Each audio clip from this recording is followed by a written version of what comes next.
J.D. Vance and the conflict with pro-Ukraine protesters. A tense episode with no video evidence. Political tensions in the United States continue to rise, and this time, Vice President J.D. Vance found himself at the center of a controversial incident involving pro-Ukraine protesters. According to Vance's own account on X, formerly Twitter, he and his 3-year-old daughter were followed and confronted by a group of demonstrators while walking in a public space. According to the vice president, the protesters were shouting slogans such as Slava Ukraini while following him, which visibly made his daughter anxious and scared. Faced with the situation, Vance claimed he decided to directly approach the protesters in an attempt to calm tensions and put an end to what he described as harassment of his young child. He stated that his strategy was largely successful, as most of those present agreed to have a respectful conversation. However, despite his attempt at a conciliatory tone, Vance did not hold back his indignation over the incident. "If you're chasing a 2-year-old as part of a political protest, you're a deplorable person," he declared in his post, using even harsher words than in the initial version of his statement. It is worth noting that, as of now, there is no video or photographic evidence to support Vance's account of the incident. Additionally, the vice president's team has been contacted for further details but has not issued an official response. The Secret Service, responsible for Vance and his family's security, has also not commented on the event. This episode comes at a time of extreme diplomatic tension between the United States and Ukraine. Recently, Vance was involved in a heated meeting with Ukrainian President Volodymyr Zelensky at the White House. During the meeting, Vance reportedly told Zelensky that he should be more grateful to former President Donald Trump because Trump was trying to save Ukraine. This remark led to an intense verbal exchange, ultimately resulting in Zelensky being expelled from the premises. Following this diplomatic clash, protests against Vance and his statements spread across the country.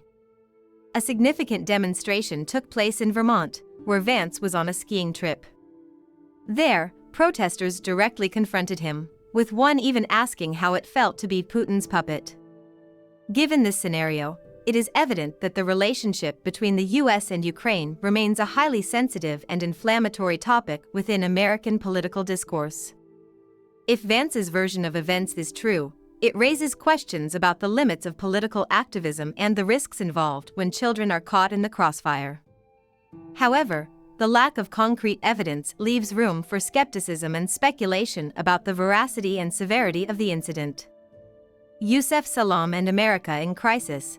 We are living in an American nightmare. Yusef Salaam, one of the members of the wrongly convicted Central Park Five, has issued a stark warning about the current state of the United States. During the National Cares Mentoring Movement's gala event, he declared that the Black community is living through a true American nightmare, a reality far removed from the long-promoted American dream. According to Salaam, this crisis is not just about a single event but is part of a broader movement seeking to erase the historical achievements of Black Americans. He pointed out that one of the most recent examples of this regression is the mobilization of Trump supporters pushing for the pardon of Derek Chauvin, the former police officer convicted of murdering George Floyd. Chauvin was convicted in federal court in June 2021 and is currently serving his sentence for the crime that shocked the world and reignited the Black Lives Matter movement.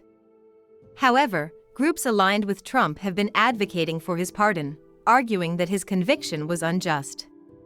When asked about this possibility, Salaam did not hesitate to say that a Chauvin pardon would be an affront to justice and a historical setback.